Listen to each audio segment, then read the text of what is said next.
Ciao esploratori! Ecco alcune curiosità su Narbonne che forse non conoscevate. La prima curiosità che spesso sfugge a chi visita Narbonne riguarda il Canal de la Robine, che attraversa il centro storico. Questo canale non è un semplice elemento decorativo, ma è patrimonio dell'umanità UNESCO e segue l'antico letto del fiume Aude. In pieno centro storico, proprio davanti al Palazzo degli Arcivescovi, potrete camminare letteralmente sulla storia. Un tratto della Via Domitia, la prima strada romana costruita in Gallia per collegare l'Italia alla Spagna, è stato riportato alla luce ed è calpestabile. È emozionante pensare che i solchi che vedete sulla pietra sono stati scavati dai carri romani più di 2000 anni fa.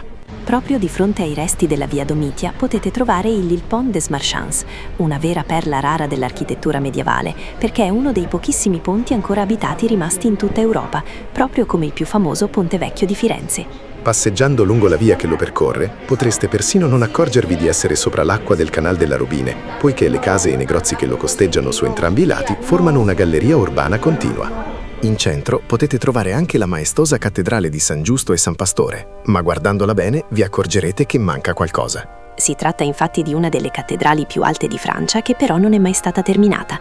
I lavori si fermarono nel XIV secolo perché per completare la navata avrebbero dovuto abbattere le mura romane della città, lasciandoci oggi questo gigante di pietra mozzo che svetta nel cielo della Lingua d'Oca.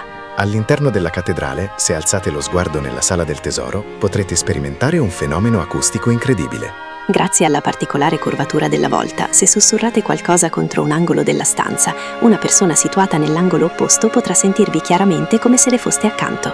Questo effetto, noto come Sala dei Segreti, veniva usato in passato per scambiarsi messaggi privati lontano da orecchie indiscrete. Un dettaglio che molti viaggiatori si perdono all'interno della cattedrale è una serie di arazzi di rara bellezza che risalgono al XVII secolo e che raccontano le storie dei santi titolari. La cosa affascinante è che questi tessuti pregiati non sono solo decorazioni, ma venivano utilizzati per proteggere i religiosi dalle correnti d'aria fredda che sferzavano l'immensa navata durante l'inverno, unendo l'alto artigianato a una necessità pratica della vita quotidiana di allora. Se osservate con attenzione il coro della cattedrale, noterete che le sue vetrate trecentesche sono tra le più spettacolari e meglio conservate di tutta la Francia meridionale. La curiosità risiede nella loro incredibile altezza. Con i loro 22 metri sembrano sfidare le leggi della fisica dell'epoca.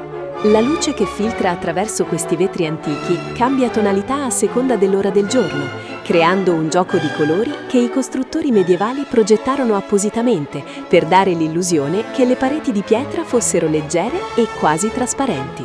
Un'altra curiosità riguarda le enormi campane che si trovano nelle torri incompiute, le quali portano ancora i segni delle fonderie storiche che le hanno create. La particolarità sta nel fatto che, nonostante la struttura non sia mai stata terminata, il sistema di contrappesi e la solidità delle mura sono tali da permettere un suono limpido e potente che si diffonde per tutta la pianura circostante, fungendo da richiamo non solo spirituale, ma anche identitario per gli abitanti di Narbonne da centinaia di anni.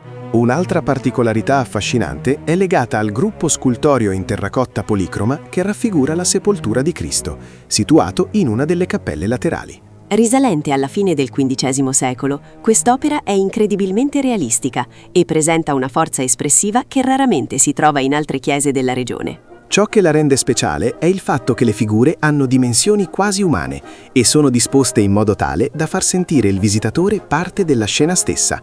Un espediente artistico che serviva a coinvolgere emotivamente i pellegrini che arrivavano a Narbonne dopo lunghi viaggi.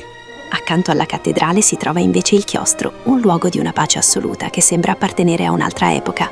La particolarità sta nei suoi gargoyle grotteschi e nelle sculture che ornano i capitelli. Se guardate con attenzione, troverete figure fantastiche e scene di vita quotidiana medievale che raccontano la visione del mondo di chi viveva qui 7 secoli fa. Un dettaglio che rende questo spazio molto più di un semplice luogo di preghiera. Voi conoscevate questo posto?